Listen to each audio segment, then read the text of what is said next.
नमस्कार जय Jagannath career intent YouTube channel को आपण समस्त को आउथरे स्वागत करूछु। कैरियर इंटेंट यूट्यूब चैनल ले आज गोटे फ्रेश क्लास रे हमें जेंति कि अपकमिंग जो एग्जाम अछि त जनरल स्टडी रो हिस्ट्री रु गोटे क्वेश्चन आछि एंशिएंट हिस्ट्री रु क्वेश्चन आसे मेडिवल मॉडर्न सबुद्रु क्वेश्चन आछि basically Odisha state level modern history ऊपर टिके फोकस करछि किंतु ओ ट्रिपल एस बेसी फोकस करे किंतु अलगा एग्जाम रे हमको एंशिएंट मेडिवल सबुद्रु क्वेश्चन आछिवार देखा जाउछि। एबे रेलवे एग्जाम गला एनटीपीसी रो तारे बहुत एंशिएंट रो क्वेश्चन नथिले भी मेडिवल रो क्वेश्चन थिला एंशिएंट किछि किछि सेट रे मध्ये आछि तो हमें ताकू हमें ये करिकि हमें गोटे स्टेप बाय स्टेप रे हमें कोन करचंती ना गोटे पर गोटे हम डिस्कशन करि करि जिबा एंशिएंट रे हमें वर्तमान अछंती आउ अल्प किछि क्लास रे हमें एंशिएंट क्लास को पूरा खत्म करिवा। तो एंशिएंट रे हमें गोटे इंडस वैली सिविलाइजेशन क्लास नैथिले आउ हमर हिस्ट्री रो इंट्रोडक्शन क्लास गोटे थिला।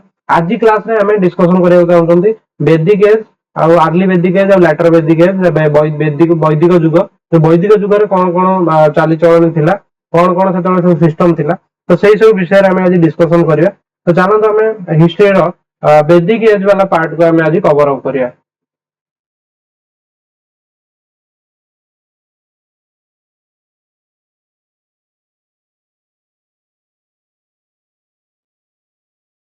तो ये हला हम वैदिक एज कथा हमें पढ़िया आज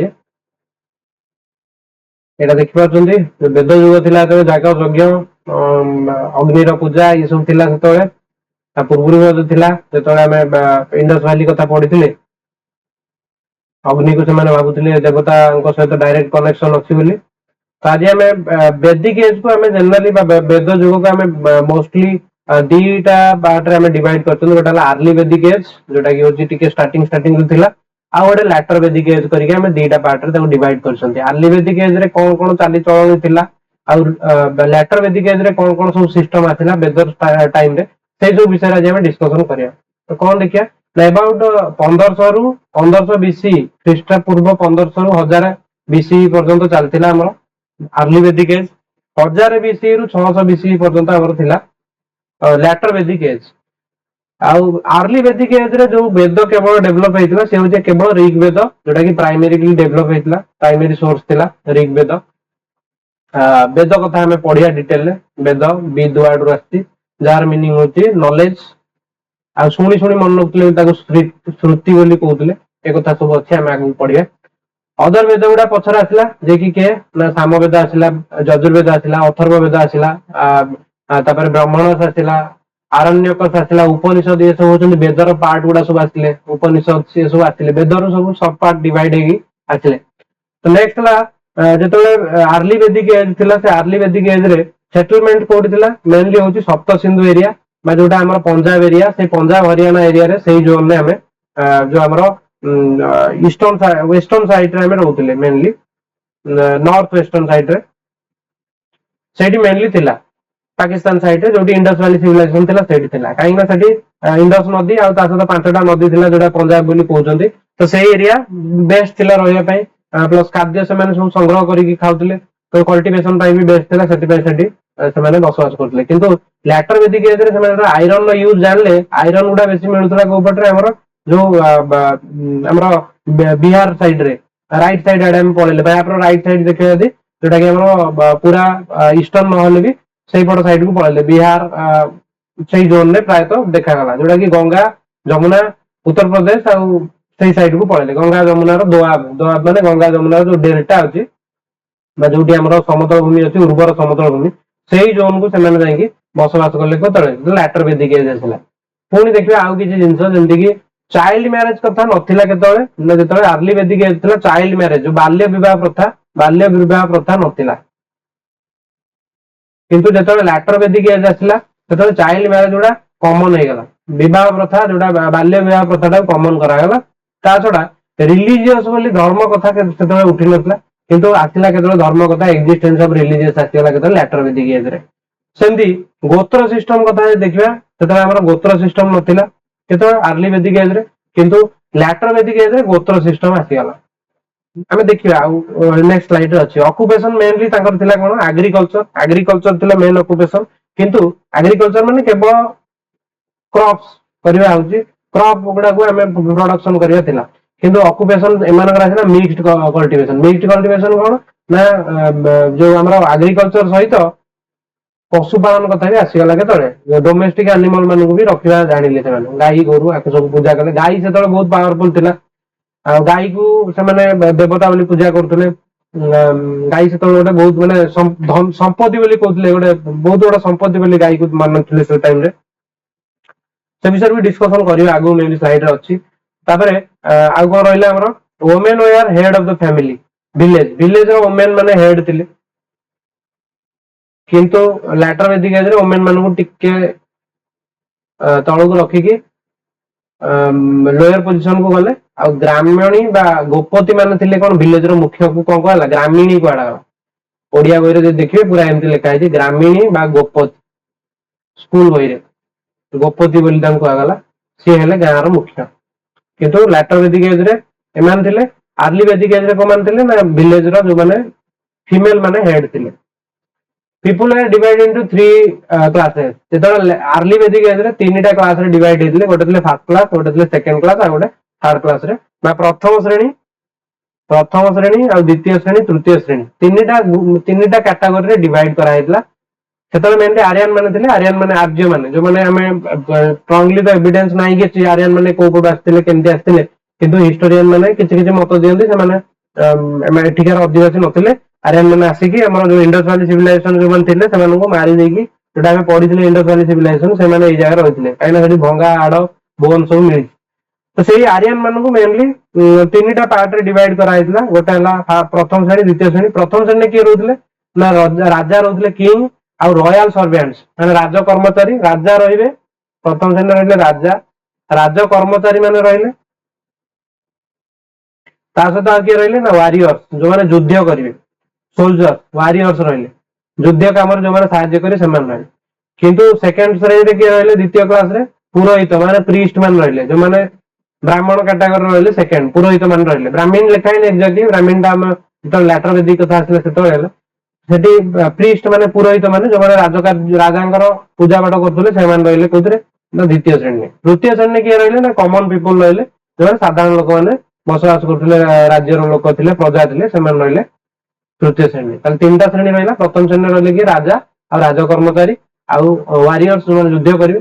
ଦ୍ୱିତୀୟ କ୍ଲାସ ରହିଲେ ପୁରୋହିତ ମାନେ, ଆଉ ତୃତୀୟ ରହିଲେ କମନ ସାଧାରଣ ଲୋକମାନେ ରହିଲେ। କିନ୍ତୁ ଲାଟର ବେଦିକ ଏଜରେ କଣ ହେଇଗଲା ନା ଡିଭାଇଡେଡ 4 କ୍ୟାଟାଗୋରୀ ଆସିଲେ, ଯୋଉଟା 4ଟା ବର୍ଣ୍ଣ ବୋଲି କୁହାଗଲା। କଣ କଣ ନା ଆରିଆନ ମାନେ 4ଟା ବର୍ଣ୍ଣରେ ଡିଭାଇଡ ହେଲେ। ତାଙ୍କର ହେଲା ଗୋଟେ ବ୍ରାହ୍ମୀଣ, ଆଉ ଗୋଟେ କ୍ଷତ୍ରିୟ, ବ୍ରାହ୍ମଣ, କ୍ଷତ୍ରିୟ, ବୈଶ୍ୟ ଆଉ ଶୂଦ୍ର। ଏମିତି 4ଟା ପାର୍ଟରେ ଡିଭାଇଡ ହେଇଗଲେ, ବ୍ରାହ୍ମଣ, କ୍ଷତ୍ରିୟ, ବୈଶ୍ୟ ଆଉ ଶୂଦ୍ର। ବ୍ରାହ୍ମଣ ମାନଙ୍କର କାମ କଣ ଥିଲା ନା ବ୍ରାହ୍ମଣ ମାନଙ୍କର କାମ ଥିଲା ପୂଜା ପାଠ କରିବା, ବର୍ସିପ କରିବା। କ୍ଷତ୍ରିୟ ମାନଙ୍କର କଣ କାମ ଥିଲା ନା ଗଭର୍ଣ୍ଣାନ୍ସ ମାନେ ରାଜ କାର୍ଯ୍ୟ ବା ରାଜ୍ୟ ଚଳେଇବା କାମ ରହିଲା। ଆଉ ୱାର ଯୁଦ୍ଧ ଫୁଦ୍ଧ କରିବା କାମ ରହିଲା କ୍ଷତ୍ରିୟ ମାନଙ୍କର। କିନ୍ତୁ ପ୍ରଥମ ଶ୍ରେଣୀରେ କୋଉମାନେ ଗଲେ, ବ୍ରାହ୍ମୀଣ ମାନେ ରହିଥିଲେ। କୋଉଥିରେ, ଯେତେବେଳେ ଲାଟର ବେଦିକ ଏଜରେ। ଆର୍ଲି ବେଦିକ ଏଜରେ କିନ୍ତୁ ଓଲଟା ଥିଲା, ଯୋଉଟା ପୁରାତନ ବୈଦିକ ଯୁଗ। ତାପରେ ଆସିଲେ ବୈଶ୍ୟ। ବୈଶ୍ୟ ମାନଙ୍କ କାମ ହେଲା ଚାଷ ବାସ କରିବା ଆଉ ପ୍ରଡକ୍ସନ କରିବା, ଚାଷ କରିବା ଆଉ ନୂଆ ନୂଆ ଜିନିଷ ଉତ୍ପାଦନ କରିବା, ଶସ୍ୟ ଉତ୍ପାଦନ କରିବା, ନୂଆ ଜିନିଷ ତିଆରି କରିବା। ଏସବୁ ଜିନିଷ ରହିଲା କାହାର, ବୈଶ୍ୟ ମାନଙ୍କର। ଶୂଦ୍ର ମାନେ ରହିଲେ କଣ ପାଇଁ ନା ସମସ୍ତଙ୍କର ସର୍ଭିସ ଟୁ ଅଦର୍ସ। ଇଏ କଣ କରିବେ ନା ସମସ୍ତଙ୍କୁ ସେବା କରିବେ, ସମସ୍ତଙ୍କୁ ସେବା ଯୋଗେଇବେ ହେଲା। ତ ଏବେ ବି ସେଇ ସିଷ୍ଟମ ଅଛି, ବ୍ରାହ୍ମଣ ମାନେ ଅଛନ୍ତି। କିନ୍ତୁ ବର୍ତ୍ତମାନ କିଏ ଉପରେ କିଏ ତଳେ ନାହିଁ, ଡେମୋକ୍ରାଟିକ କଣ୍ଟ୍ରି ହେଇଗଲା। ସମସ୍ତେ ଆମେ ଇକ୍ୱାଲ। ବ୍ରାହ୍ମଣ, ବୈଶ୍ୟ, ଶୂଦ୍ର ଇଏ ଜାତିଆଣ ମନୋଭାବ ନାହିଁ ଆମ କଣ୍ଟ୍ରିରେ। ତ ସେଇ ଜିନିଷଟା ଏବେ ରହୁଛି। ତ ବ୍ରାହ୍ମଣ ରହିଲେ, ସେତେବେଳେ ବ୍ରାହ୍ମଣ ରହିଥିଲେ, କ୍ଷତ୍ରିୟ, ବୈଶ୍ୟ ଆଉ ଶୂଦ୍ର। ବ୍ରାହ୍ମଣ ମାନଙ୍କ କାମ ହେଲା ପୂଜା ପାଠ କରିବା, ବର୍ସିପ କରିବା। କ୍ଷତ୍ରିୟ ମାନଙ୍କ କାମ ହେଲା ରାଜ କାର୍ଯ୍ୟ ସମ୍ଭାଳିବା, ଯୁଦ୍ଧ କରିବା, ଦେଶକୁ ପ୍ରୋଟେକ୍ସନ ଦବା, ରାଜ୍ୟକୁ ପ୍ରୋଟେକ୍ସନ ଦବା। ବୈଶ୍ୟ ମାନଙ୍କର କାମ ରହିଲା ସେ କଲ୍ଟିଭେସନ କରିବେ, ପ୍ରଡକ୍ସନ କରିବେ। ଆଉ ଶୂଦ୍ର ମାନଙ୍କ କାମ ହେଲା ସମସ୍ତଙ୍କ ସେବା କରିବେ। ଇଏ ଥିଲେ ସେମିତିଆ ବ୍ରାହ୍ମଣ।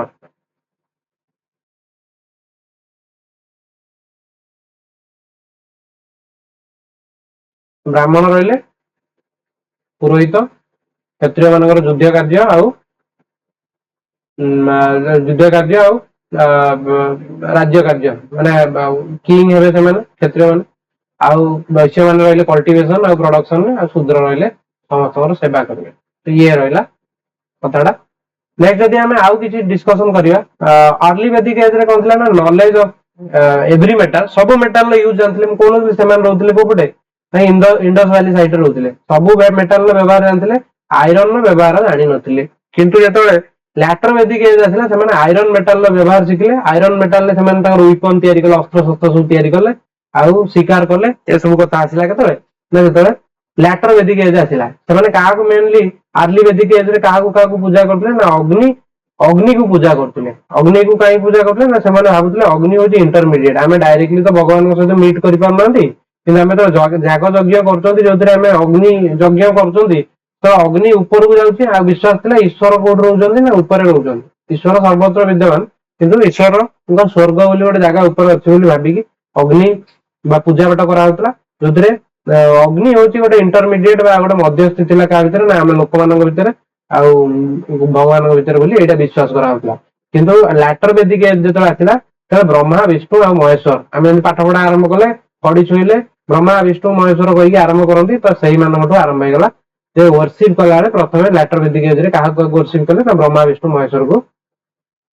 से पूजा करते सेमती जदि आम देखा ताले आर्ली वैदिक एज रे कौन थिला ना नो पॉलीगैमी थिला पॉलीगैमी माने कोन मल्टीपल वाइफ माने सेतबे जणे लोक केवल जणे लोक को विवाह करि पारथला किंतु जदि हमर आथिला लैटर वैदिक एज आथिला आमे पढ़ी बहुत पुराण रे जे राजांकर चारटा राणी थिले ता छडा पुराण छडा आमे हिस्ट्री भी पढ़िचंती जंदी जणे राजा थिले एक्जेक्टली मोर मने पड़ने एंशिएंट हिस्ट्री रे तांकर 50टा ना 500टा वाइफ थिले मे बी बहुत जन दीटा मैरेज जमती आमर अशोकंकर दीटा वाइफ थिले सम्राट अशोकंकर गोटे वाइफ थिले आमर सेकेंड वाइफ जी आमर कारू बाकी थिले आमर ओडिसा रो जोथि भाई की कलिंग युद्ध होइतला बोली ये भी गोटे रीजन कलिंग युद्ध पढ़िया आम जो मौर्य साम्राज्य कथा पढ़िया पढ़िया तो पॉलीगामी थिला कमन मल्टीपल वाइफ नहीं पारे मल्टीपल मैरेज करते आसला वेद वेद को वेद कथा पढ़िया ये तो गला सोशल स्टाइल कौन थी आम देखिए बर्तमान कौन ना वेद कौन ना वेद हूँ सबुठ ओल्डेस्ट ग्रंथ आम इंडिया भारत सबुठ पुरातन ग्रंथ कथा जब आम कह सी हूँ किए ना Veda Veda the oldest literature of India आ वेद कौन वेद आद नामक वार्ड रू जहाँ माने हूँ कौन ना नॉलेज आ वेद को आम जेनेराली दीटा टाइप रे डिवाइड कर गोटे है श्रुति आ गोटे बेस्ड ऑन हियरिंग आ गोटे वैदिक टेक्स्ट आ गोटे प्रकार है स्मृति माने वेदर जो लेखा को आम दी प्रकार गोटे श्रुति आ स्मृति एमती कर डिवाइड कर कौन ना कौन वेद को किछि दिन पर्यंत डायरेक्टली कौन करते ना शुणी शुणिकिना मन रखुले कहीं से लेटर इनवेंशन होता लेखा नाला वेद को पीढ़ी पर पीढ़ी ओराली ट्रांसफर कर चलते ओराली ट्रांसफर होगा चलता मुझे किसी वेद मु मोर गुरुकुल आश्रम रे किसी पिला वेद शिक्षा देली सकाल उठली वेद प्रार्थना कली से शुणिले भर किए जन टीचर है वेद को लेखा नाला ये ध्यान कले जो शुणिले पुणी से नेक्स्ट जेनेरेशन को नेक्स्ट जेनेरेशन एमती ट्रांसफर करके गले पाखर शुणिकी आउ जन मन रखा सी पुणी नेक्स्ट जेनेरेशन को शिखेला तो एमती कर वेद 2500 वर्ष पर्यंत ये ट्रांसफर होगी बिना खाली शुणी शुणी मन रखिकी तो केते इंपोर्टेंस अच्छी देखिए ये जानियार कथा इंपोर्टेंस कौन ना आम बर्तमान जो रिविजन करना मैंने गोटे पाठ को थे पढ़ले किसी मन ना दी थर रिविजन 5 थर रिविजन कले जाए पाठटा बहुत मन ना से भाया कथा बार बार से जिन रिविजन हो गला तो आगू आगू गला बहुत दिन पर्यटन मन रहा एमती करके चलना तो से डायरेक्ट किसी लिटरेचर को लिखि दि जाए जोटा कि आम कहते बेस्ड ऑन हियरिंग शुणी शुणी जहाँ मन रखते लिखिले आउ कहुए बेसी किसी मोडिफिकेशन है पूरा रियलिस्टिक माने जहाँ से वेदर थिला सेटा डायरेक्टली लिखाई किंतु आउ गोटे अच्छी स्मृति मेमोराइजिंग किसी जिन को मन एटा भी किए कहे एटा भी मन रखिक लिखिथे ना ए मन रखिक लिखाई किंतु एटा डायरेक्टली जहाँ से मन रखते सब लिखिले ए मोडिफिकेशन होते जोटा मेमोराइजिंग जोटा आउ गोटे टेक्स्ट रहा तार स्मृति टेक्स्ट रहा से मोडिफिकेशन हियरिंग तो दीटा जाक तो हियरिंग शुणी शुणी मन रखते ना ए मोडिफिकेशन होता विदाउट मोडिफिकेशन तो ये रहा आम दीटा पार्ट डिवाइड कर नेक्स्ट जब हम देखा ऋग्वेद पाखापाखि 1500 BC बेलू कंपोज होता पंजाब रिजन में कंपोज होता पंजाब माने सिंधु प्रदेश जोटा आम पाकिस्तान साइड रे जो अच्छी पंजाब से पंजाब साइड रे होता अदर गुड़ा गंगा कहीं सब पलैले ना पुणी आईरन व्यवहार जो शिखीगले आईरन व्यवहार न शिखला पर्यटन से जगह छाड़ी जाऊन कहीं कल्टिवेशन सुविधा थी पानी व्यवस्था थी आम इंडिया मैप को जब इंडिया मैप एमती रफली मुझे करुँच आम इंडिया को एमती करदेल इंडिया को एक्चुअली इंडिया एमती नुह क्षमा करेंगे तो इंडिया आम यही सैड्रे से रोते प्रायतः आउ किंतु गंगाटा एपटे आम ग्लेसीयर जो बाहर गंगोत्री ग्लेसीयर जो लद्दाख रु उत्तराखंड रु बाहर आसला तो सही सैड्रे आम कौन अच्छे बेस आयरन मेटाल यूज होता आयरन मेटाल से बेस मिलला तो से कौन कला सीधा एपट पलैसे तो प्रथम मन रखा जो आयरन व्यवहार शिखी नी रही कौटी जो कल्टिवेशन भल कल्टिवेशन कौटी भल होता कल्टिवेशन भल होता पंजाब एरिया जो 5टा नदी थी सतलेज बेयास ये सब विपाशा बेयास जोड़ा सरी तो विपाशा कहते आगे बेयास कहते तो यही सब रिवर गुड़ा को आम से कौन करते से जगह से थे आयरन व्यवहार शिखले गंगा नदी पलैसे जो सेठी थे कौटी जो थे पंजाब एरिया थे पंजाब एरिया बेले से कौन करते रचना करदे ऋग्वेद को किंतु जो एपटू पलि आसिले बिहार पटू जो अच्छी उत्तर प्रदेश से सैड को जो पलि आसिले आसिक रचना कले गंगा नदी कूल पलि आसिक अलग जो अदर 3टा वेद रहा यजुर्वेद अथर्ववेद और सामवेद एपटे आसिक रचना कले ऋग्वेद फटो ये लगी आप देखिपारे एक्जाक्टली ये ना जो तालपत्र कि अन्य कौन लिखाई था वेद को आम वेद मेनली हूँ 4टा वेद सब पुराण पुराना वेद जब कह सब ओल्डेस्ट हूँ ऋग्वेद ऋग्वेद पर आसला किए ना सामवेद सामवेद पर यजुर्वेद यजुर्वेद पर अथर्ववेद ये वैदिक लिटरेचर सब आम पाखे अच्छे ये जब आम टे कथा देखा ऋग्वेद गुड़ा जनराली से ब्रह्मा विष्णु महेश्वर किसी प्रेयर्स लिखाई कि मेलोडी आकार लिखाई ना मेलोडी आकार कौटी आसला सामवेद यजुर्वेद मेडिसिन फेडिसिन कथा रहा अथर्ववेद मैजिक ब्लैक मैजिक गुणी गारेडी ये सब कथा आसला कौन ना गुणी गारेडी कथा आसीगला कौन अथर्ववेद ऋग्वेद कथा आम डिटेल पढ़ा ऋग्वेद हूँ वर्ल्ड सब ओल्डेस्ट रिलीजियस टेक्स्ट जोटा मुझे पूर्व कहती सब पुरातन जदि आम कह टेक्स्ट हूँ किए ना ऋग्वेद सब ओल्डेस्ट ओल्डेस्ट वन से टाइम रे किसी लोक हिस्टोरियन मान मत है ईरान ईरान रे गोटे आवास्ता आवास्ता ना गोटे लिटरेचर अच्छी टेक्स्ट अच्छी जोटा कि कंटेम्पोरारी माने सही समसामयिक से टाइम रे सेठी डेवलप होता जो आम ये वेद लेखा चलता से टाइम रे आवास्ता लेखा चलता कौटी ईरान एटा आम ओडिया बही देखिया किसी बही मेंशन ना कि स्कूल ओडिया बही 10th स्कूल बीएससी ओडिशा बही देखिए आप पाइबे निहाती आवास्ता बुक ईरान तापर it contains prayer for Indra Varun ये प्रेयर थिला इंद्र वरुण अग्नि मित्र इंद्रंकर थिला वरुणकर थिला अग्निकर थिला मित्रंकर थिला तो ये प्रार्थना थिला सेठी एथिरे मेनली 1028टा एटा बहुत थर क्वेश्चन भी आछि 1028टा हाइम बा भजन थिला 1028टा भजन 10टा मंडल माने 10टा भाग करा आइछि आ 17टा पुराण रे भाग होइतिला किंतु एबे पुराण संख्या बोधे बढ़िलानी तो ये मेन 1028टा हाइम्स एटा परीक्षा बहुत थर क्वेश्चन आछि केतरा हाइम्स अछि 1028टा मंडल केतरा 10टा आ 17टा पुराण सेंती तार 9th मंडल का को ना डोमिन डेडिकेटेड करा आइछि का को ना सोम मंडल बोली को आउछि 9 नंबर मंडल ना सोम मंडल बोली ताकू को आउछि सोम मंडल आ नेक्स्ट अछि जदी थर्ड मंडल कंटेन्स फेमस गायत्री मंत्र नवम मंडल टा जाउछि का को ना सोम को डेडिकेट करा आइछि किंतु आम जो फेमस गायत्री मंत्र ओम भूर्भुवस्व तत्सवितुर्वरेण्यम भर्गो देव सधीमहि धियो प्रचोदयात् एटा थर्ड मंडल अच्छे मन रखिए गायत्री मंत्र कौन अच्छे तो थर्ड मंडल अच्छे जो 10टा मंडल रहा 10टा भाग रहा तो 10टा मंडल थर्ड मंडल अच्छी गायत्री मंत्र आउ सोम मंडल कौटा कौन नवम मंडल टा कौन सोम मंडल सरस्वती नदी से बहुत पवित्र नदी थी क्यों टाइम ना एंशिएंट रही वैदिक एज से सरस्वती रिवर टाक डाइट रिवर बा पवित्र रिवर बोली वर्णना कराई वेद ऋग्वेद स्पेशली वर्णना कराई सरस्वती नदी से गोटे फेमस प्रसिद्ध पवित्र नदी थिला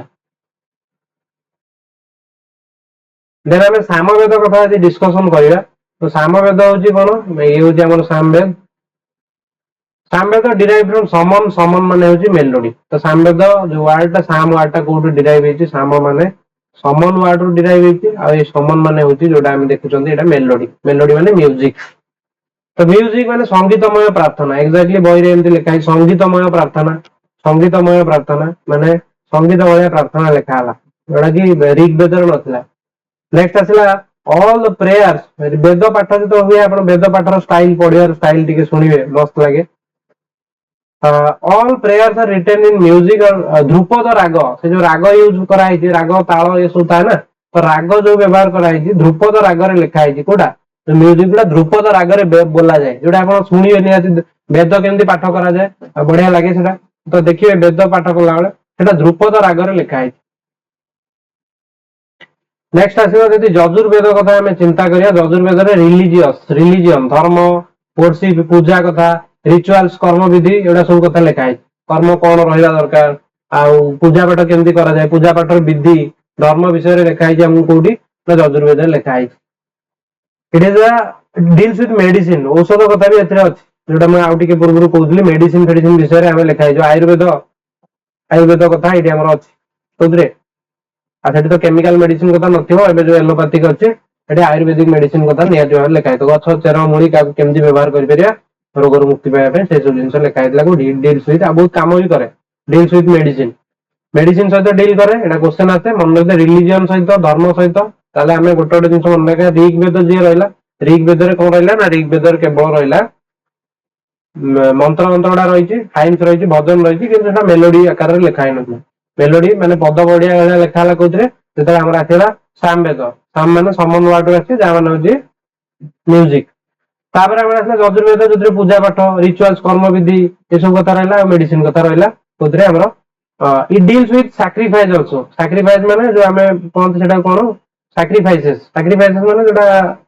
ओडिया रे एक्जेक्टली कहते कौन ताकू ना परित्याग करिया जोटा जोटा आम सैक्रिफाइस करिया माने आम जोटा को परित्याग करिया जोटा कहउछंती एक्जेक्टली वर्ड ता मोर मन पन ठीक टाइम रे सैक्रिफाइसेस रहला जोटा आम कहते कौन त्याग त्याग कथा कहउछन त्याग करिया कथा त्याग विषय लिखा है हम कोठी सैक्रिफाइस जोटा भी परीक्षा रे बहुत आछि सैक्रिफाइसेस कथा कोथरे लिखा है त्याग विषय लिखा है कोथरे त्याग करिया उचित बोली लिखा है कोथरे ना हमर संसार परित्याग करिया कथा संसार परित्याग करके आम कौन करिया सन्यास ईश्वर अभिमुखी हवा जोटा कि आम गौतम बुद्ध करथिले महावीर जैन भी करथिले से कथा गुड़ा अछि पूरा कौन फैमिली छाड़ी पड़ाया कथा एथिପାଇଁ कहूची जे जेतो गोटे टाइम अछि जो टाइम रे हम ईश्वर अभिमुखी हवा कथा से जिंस सेतले करिया कथा इट डील्स विथ सैक्रिफाइसेस खाली से नो आ बहुत जोड़े सैक्रिफाइसेस भी अछि सेटा हमें ए वेदर हमें शिक्षा को मिले ये हला से यजुर्वेद रो इमेज हमें लगै चंती।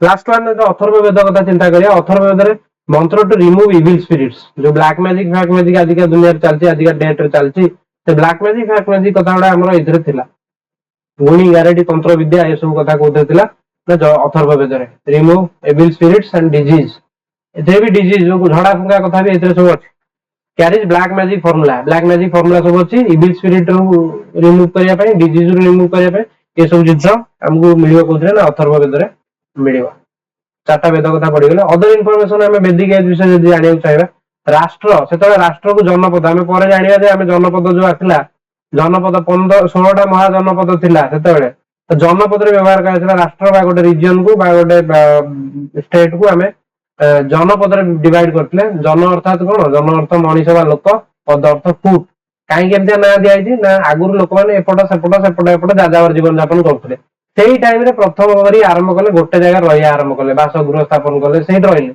रही धीरे धीरे प्रोविंस बा जो बढ़े बढ़े चले एरिया टाକୁ बढ़े बढ़े चले सेइथि ताना जनपद बोली कहै पाद कुआडे गलानी गोटे जगह रहिले जनपद लोक मान पाद गोटे जगह रहिला ता पूर्व पाद इयाडे छाडे बुलथला the powerful person of a team जनपद बा गोटे जो हमर टीम माने कोन कहउछन हम गोटे जगह से रहउथले रहिले से जो पावरफुल ताकर जे मामलतिकार रहइबो माने जे ताकर मुरबी रहबे बा ताकर राजन बोली कहउतो गोटे गोटे जगह रे गोटे लोकालिटी रे जो किछि लोक रहिले गोटे जगह रे आ कुआडे गलेनी ए जगह रे चाष बास कले रहिले सेमानक हमें कोन कहले से एरिया टा जनपद कहले 16टा महाजनपद तयारी हेतला ता भीतर मगध बहुत बढ़िया थिला मगध बहुत हिट रे थिला तो से सब विषय हम पढ़िया नियते जेते हम आगु पढ़िया तो एबे हमें से जो जनपद रहिला जनपद मुख्य को राजन बोली कहउतो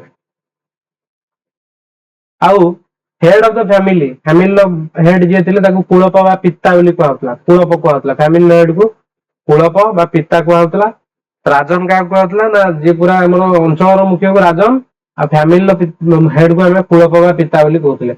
ହେଡ୍ ଅଫ ଦ ଭିଲେଜ କୁ ଆମେ ବ୍ରଜପତି କହୁଥିଲେ। ମାନେ ଟୋଟାଲ ଗୋଟେ ଏରିଆର ମୁଖ୍ୟ ଥିଲେ, କିନ୍ତୁ ଗୋଟେ ଛୋଟ ଛୋଟ ରିଜିୟନ ଗୋଟେ ଭିଲେଜ ଥିଲା, ଭିଲେଜ ର ମୁଖ୍ୟକୁ ଆମେ ବ୍ରଜପତି ବା ଗ୍ରାମଣୀ ବୋଲି କହୁଥିଲେ।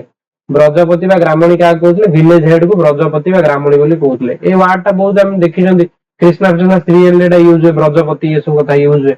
ଯେମିତିକି ଆମର ସେ ଯୋଉ ଗୋକୁଲ ଧାମ ରେ ବା ଯୋଉ ଆମର ଥିଲା ଆମର କଣ ବସୁଦେବଙ୍କ ପାଖରେ ଯୋଉ ଥିଲେ, ସେଠି ଆମେ ବ୍ରଜପତି ୱାର୍ଡ ଟା ବହୁତ ଥର ଶୁଣିଛନ୍ତି। ତ ଗ୍ରାମଣୀ ୱାର୍ଡ ବି ୟୁଜ ହେଇଥିବାର ଟିକେ ଟିକେ ମନେ ପଡୁଛି। ତ ସେଇ ଟାଇମ ରେ ଥିଲା ବ୍ରଜପତି ବା ଗ୍ରାମଣୀ ଥିଲେ, ଗାଁର ମୁଖିଆକୁ ଆମେ କହୁଥିଲେ। ତାପରେ ଓମେନ ଲାଇକ ଘୋଷ ଆଉ ଲୋପାମୁଦ୍ରା ନାମକ ନାରୀ ମାନେ କଣ କରୁଥିଲେ ନା ସେତେବେଳେ ବେଦିକ ମନ୍ତ୍ର ଗୁଡାକୁ କମ୍ପୋଜ କରୁଥିଲେ ଆଉ ତାକୁ ରିସାଇଟେଡ ମାନେ ତାକୁ ଗାନ ବି କରୁଥିଲେ, ପଢୁଥିଲେ। ବେଦିକ ମନ୍ତ୍ରକୁ ଘୋଷ ଆଉ ଲୋପାମୁଦ୍ରା ନାମକ ମହିଳା ମାନେ ବା ନାରୀ ମାନେ। ତ ଇଏ ହଉଛନ୍ତି ସେ ଘୋଷ ଆଉ ଲୋପାମୁଦ୍ରା ସରି ଘୋଷ ଆଉ ଲୋପାମୁଦ୍ରା ନାମକ ବେଦିକ ମନ୍ତ୍ର ଗୁଡା ପାଠ କରୁଥିଲେ। ଏବେ ଆରିଆନ୍ସ ମାନେ ବେସିକାଲି କୋଉଠି ରହୁଥିଲେ ନା ଫାଷ୍ଟ ସେମାନେ ଯେତେବେଳେ ଲାଟର ବେଦିକ ଏଜ ପୂର୍ବରୁ ଆର୍ଲି ବେଦିକ ଏଜ ରେ ଥିଲେ, ସେମାନେ ମେନଲି ସେ ଯୋଉ ସିନ୍ଧୁ ସଭ୍ୟତା ଯୋଉ ପଟେ ଗଢି ଉଠିଥିଲା, ପଞ୍ଜାବ ପଞ୍ଚ ନଦୀର ଦେଶ ସେଇପଟେ ରହୁଥିଲେ। ତାକୁ ସପ୍ତ ସିନ୍ଧୁ ସେଠି କହୁଥିଲେ ସପ୍ତ ସିନ୍ଧୁ, କାହିଁକି ନା ଆଗରେ ଯୋଉ ସରସ୍ୱତୀ ଦେଖା ଯାଉନାହାନ୍ତି ବୋଲି ତାକୁ ବିଶ୍ଵାସ ଅଛି। ସେତେବେଳେ ସେଇଟା ଥିଲା, ସେଥିପାଇଁ କିଏ କିଏ ରହିଥିଲେ ସିନ୍ଧୁ ଯୋଉଟା ଇଣ୍ଡସ କହୁଛନ୍ତି, ସରସ୍ୱତୀ ହାକରା ଘାଗର କିଏ କିଏ କୁହନ୍ତି, ବିତସ୍ତା ହଉଛି କିଏ ନା ଝେଲମ, ଯୋଉଟା ଆମେ ଝେଲମ ନଦୀ ଏବେ ପାଣି ବନ୍ଦ କରିଦେଇଥିଲେ, ବନ୍ଦ ବି ଅଛି ଏବେ, ପାଣି ବନ୍ଦ ହେଇଯାଇଛି। ପାକିସ୍ତାନରୁ ୱାଟର ସପ୍ଲାଏ ଥିଲା, ଝେଲମ ଡ୍ୟାମ ବନ୍ଦ ହେଇଗଲା, ପୁଣି ମଝିରେ ଖୋଲି ବି ଦିଆଯାଇଥିଲା ଯେତେ ବନ୍ୟା ହେଇଗଲା ପାକିସ୍ତାନରେ, ତ ସିଏ କଥା ଆସିଲା ଝେଲମ।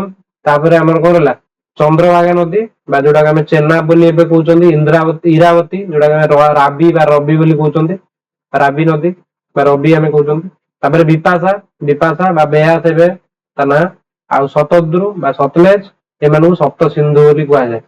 ହଁ, ତ ମେନ୍ ହଉଛି ସିନ୍ଧୁ ନଦୀ, ତା ସହିତ ସରସ୍ୱତୀ ରହିଲା, ବିତସ୍ତା, ଚନ୍ଦ୍ରଭାଗା ନଦୀ ବା ଚେନାବ ଯୋଉଟା, ଇରାବତୀ, ବିପାଶା ଆଉ ଶତଦ୍ରୁ ବା ସତଲେଜ ଯୋଉଟା, ଏ ସବୁ ରହିଲେ ସପ୍ତ ସିନ୍ଧୁର ଦେଶ ବୋଲି ତାକୁ କହୁଥିଲେ, ସପ୍ତ ସିନ୍ଧୁ ବୋଲି କୁହାଯାଉଥିଲା। ଦି ଏରିଆ ୱାଜ ନୋନ୍ ଆଜ ବ୍ରହ୍ମାବର୍ତ, ସେଇ ଜାଗାଟାକୁ ଆମେ କଣ କହୁଥିଲେ ବ୍ରହ୍ମାବର୍ତ କହୁଥିଲେ। ବ୍ରହ୍ମାବର୍ତ କୋଉଟା କହୁଥିଲେ? ଯୋଉଠି ଆରିଆନ ମାନେ ରହୁଥିଲେ, ବେଦ ରଚନା କରିଥିଲେ, ବ୍ରହ୍ମାବର୍ତ ବୋଲି କହୁଥିଲେ ଆମେ ସେ ଜାଗାଟାକୁ। ଆଉ ସାଂସ୍କ୍ରିଟ ଭାଷା ସେମାନଙ୍କର ଥିଲା ମେନଲି। ପୁଣି ଆସିଲା ତ୍ରୟୀ, ଆଉ ଟିକେ ଆଡିସନାଲ ଇନଫରମେସନ ଯଦି ଆମେ ବେଦିକ ଏଜ ବିଷୟରେ ବା ବେଦ ବିଷୟରେ ନେବା, ତ୍ରୟୀ ତିନିଟା ବେଦକୁ ମିଶାଇକି ଆମେ ତ୍ରାଇ ବା ତ୍ରୟୀ ବୋଲି କହିଥାଉ।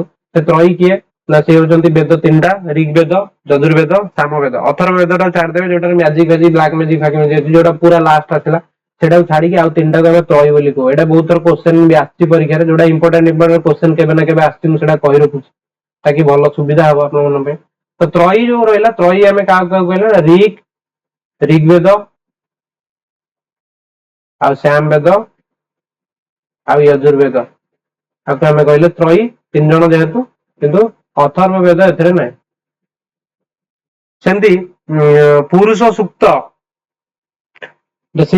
ଦ ପୁରୁଷ ସୂକ୍ତ ରିଲେଟେଡ ଟୁ ବର୍ଣ୍ଣ ସିଷ୍ଟମ। ପୁରୁଷ ସୂକ୍ତ ମାନେ କୋଉ କୋଉ ରହିଲା ଆମର ଯୋଉ କାଟାଗୋରାଇଜ କରିଗଲେ, ସେ ବ୍ରାହ୍ମଣ, ବୈଶ୍ୟ, ଶୂଦ୍ର, ଇଏ ସବୁ କଥା କୋଉଥିରେ ଅଛି ନା ଋଗ୍ ବେଦରେ ସେଇ ବିଷୟ ସବୁ ଲେଖା ହେଇଛି। ତାପରେ ହେଲା ଉପନିଷଦ ପାର୍ଟସ ଅଫ ବେଦ। ବେଦର ମୁଁ ଆଗରୁ ଏଇଟା ବି କହିସାରିଛି, ଉପନିଷଦ ଗୁଡା ବେଦର ଗୋଟେ ଗୋଟେ ପାର୍ଟ।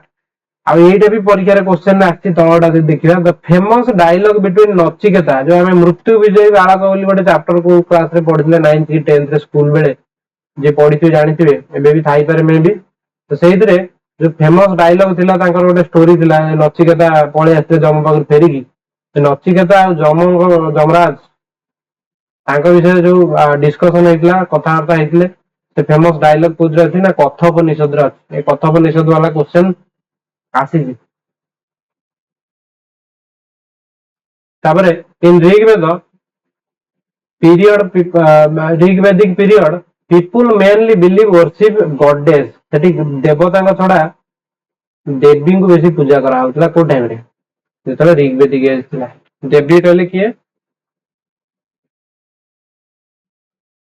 ଆପ ପୂଜା କରାଯାଉଥିଲା।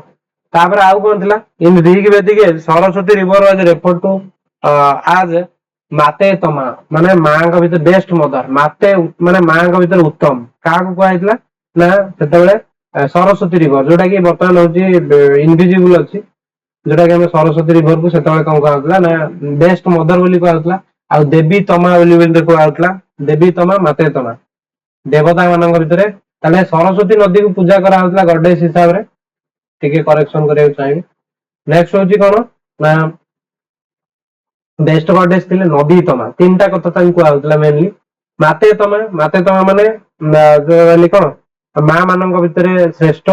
ଦେବୀ ତମା, ପଏଣ୍ଟର ଟା ପଳଉଛି କୁଆଡେ ଖାଲି, ହାଇଲାଇଟ,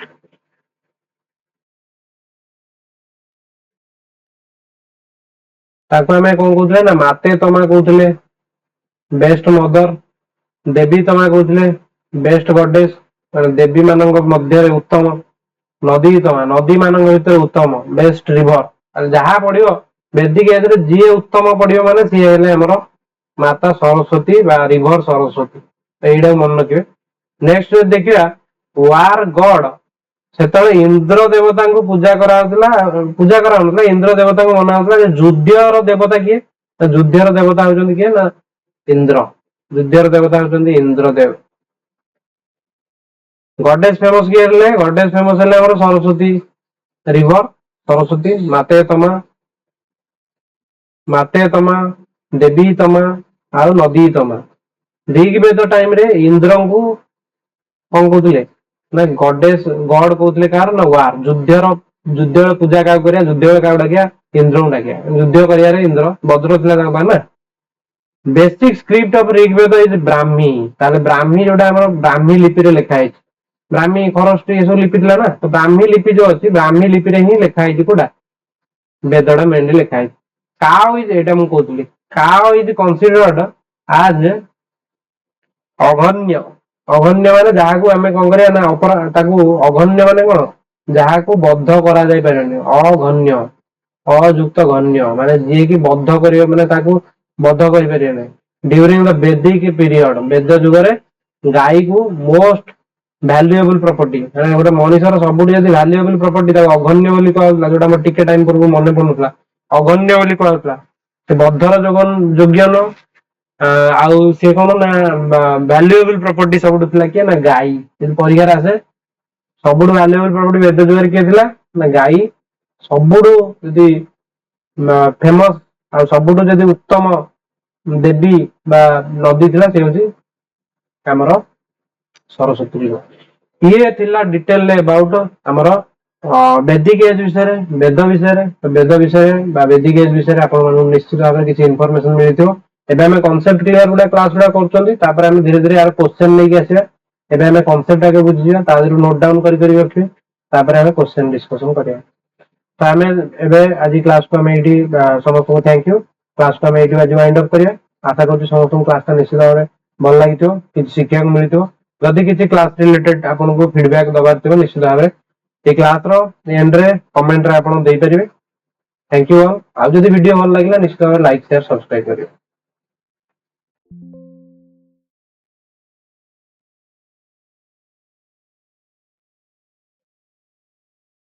ଫାଇନାଲି ଆଜିର କ୍ଲାସକୁ ଆମେ ଏଇଠି ଶେଷ କରୁଛନ୍ତି।